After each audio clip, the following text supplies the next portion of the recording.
బ్రిటన్లో breaking news చూస్తున్నాం. ఇటు శబరిమల అయ్యప్ప ఆలయ కేసు తీర్పును సమీక్షించాలంటూ దాఖలైన పిటిషన్లపై సుప్రీంకోర్టు విచారణ చేపట్టింది. స్వామివారి దర్శనార్థం 10 నుంచి 50 ఏళ్ల బాలికలు మహిళలకు ఆలయంలోకి ప్రవేశం కల్పిస్తూ గత సెప్టెంబర్ 28న తీర్పు వెలువరించింది. ఈ నిర్ణయాన్ని వ్యతిరేకిస్తూ నిరసనలు, ఆందోళనలు చేపట్టారు హిందూ సంఘాలు, ప్రజలు. సుప్రీం తీర్పును సమీక్షించాలంటూ 48 పిటిషన్లు దాఖలవడంతో విచారణ ప్రారంభించారు. మరోవైపు సుప్రీంకోర్టు ఆదేశాలను పాటిస్తామంటూ కూడా దేవస్థానం బోర్డు స్పష్టం చేసింది.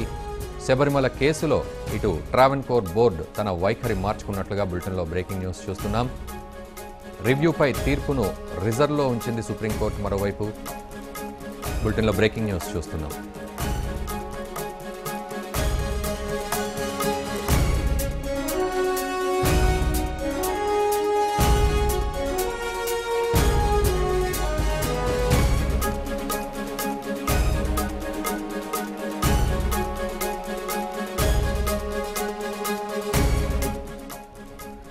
బులెటిన్లో బ్రేకింగ్ న్యూస్ చూస్తున్నాం. ఇటు సుప్రీంకోర్టు ఆదేశాలను పాటిస్తామంటూ దేవస్థానం బోర్డు స్పష్టం చేసింది. శబరిమల ఆలయంలోకి మహిళల ప్రవేశాన్ని అంగీకరిస్తామంటూ కూడా ట్రావెన్కోర్ బోర్డు తన వైఖరిని మార్చుకుంది. శబరిమల తీర్పుకు సంబంధించి అటు రిజర్వ్లో పెట్టింది సుప్రీంకోర్టు.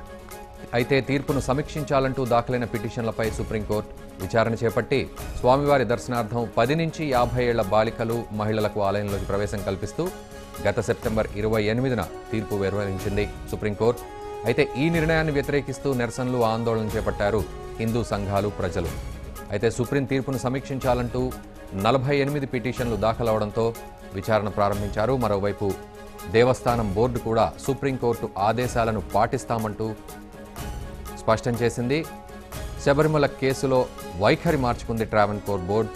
సో మహిళలందరికీ కూడా ప్రవేశం కల్పిస్తామంటూ కూడా ట్రావెన్కోర్ బోర్డు స్పష్టం చేసింది. బులెటిన్లో బ్రేకింగ్ న్యూస్ చూస్తున్నాం.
శబరిమల అయ్యప్ప ఆలయ కేసు తీర్పును సమీక్షించాలంటూ దాఖలైన పిటిషన్లపై సుప్రీంకోర్టు విచారణ చేపట్టింది.